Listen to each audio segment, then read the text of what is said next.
സംസ്ഥാനത്തെ വന്യജീവി ആക്രമണങ്ങളിൽ കൈമലർത്തി വനമന്ത്രി എ കെ ശശീന്ദ്രൻ. വന്യജീവി ആക്രമണങ്ങൾക്ക് എന്നറുതിയുണ്ടാകുമെന്ന് പറയാൻ കഴിയില്ലെന്ന് മന്ത്രി നിയമസഭയിൽ പറഞ്ഞു. എല്ലായിടത്തും ക്യാമറ വെച്ച് നിരീക്ഷിക്കാനാകില്ലെന്നും എ കെ ശശീന്ദ്രൻ പറഞ്ഞു. വനാതിർത്തിയിലെ ജനങ്ങളെ സർക്കാർ വിധിക്ക് വിട്ടുകൊടുത്തിരിക്കുന്നുവെന്ന് ആവർത്തിച്ച് പ്രതിപക്ഷ നേതാവ് വി ഡി സതീശൻ. കാട്ടാന ആക്രമണത്തിൽ കഴിഞ്ഞ തവണ അനുവദിച്ച തുകയിൽ പകുതി പോലും ചെലവഴിച്ചിട്ടില്ലെന്നും വി ഡി സതീശൻ കുറ്റപ്പെടുത്തി. വന്യജീവികളുടെ ആക്രമണം തടയുന്നതിനാവശ്യമായ പദ്ധതികൾ ആവിഷ്കരിച്ച് നടപ്പിലാക്കുന്നതിന് അത് എന്നത്തേക്ക് പൂർണ്ണമായി തടയാൻ കഴിയും എന്നൊരു ചോദ്യത്തിന് കൃത്യമായൊരു മറുപടി ഇപ്പോൾ എൻ്റെ കയ്യിലില്ല. എന്നാൽ അതിനുള്ള ശ്രമങ്ങൾ നടക്കുന്നുണ്ട്.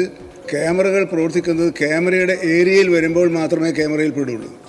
കാടിനെ മൊത്തം ക്യാമറ നിരീക്ഷണത്തിൽ പെടുത്താൻ സാധിക്കില്ല. കാരണം ക്യാമറയുടെ താഴെ പച്ചപ്പുകൾ വരും. കൺവെൻഷനലായിട്ടുള്ള പരമ്പരാഗതമായി ചെയ്യുന്ന ഈ പ്രതിരോധ സംവിധാനങ്ങളൊന്നും കഴിഞ്ഞ 4 വർഷമായി ചെയ്തിട്ടില്ല.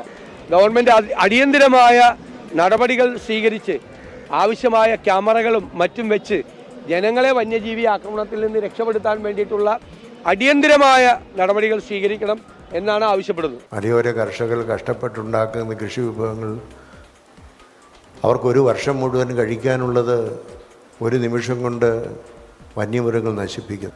അതിനെ നിയന്ത്രിക്കുവാനോ അതിന് വേണ്ടതായിരിക്കുന്ന സംരക്ഷണം നൽകുവാനോ സാധിക്കുന്നില്ല. വന്യമൃഗങ്ങളെ സംരക്ഷിക്കണം, പക്ഷെ മനുഷ്യനെയും സംരക്ഷിക്കണം.